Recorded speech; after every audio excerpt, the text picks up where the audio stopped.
Let's talk about a game changer for your home's energy use, the heat pump water heater. Okay, to get how this works, let's start with a little puzzle.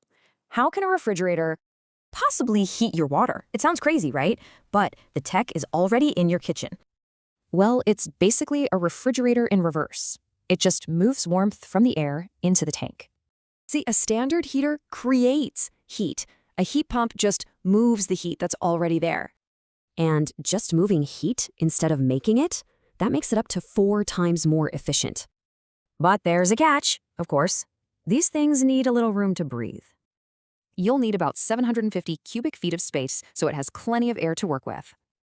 So what's that look like? Think a 10 by 10 foot room. That space is absolutely key for efficiency.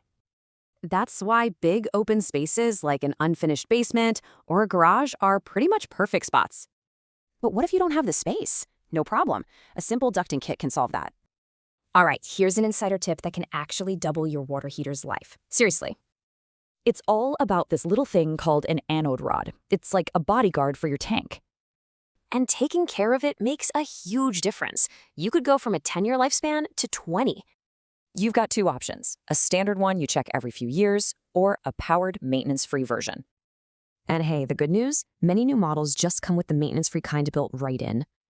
And if you're worried about noise, don't be. The new ones are super quiet, like a fridge.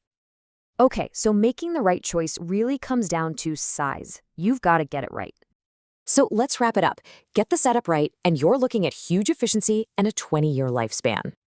Really, this is about getting your home ready for the future. So is your water heater ready?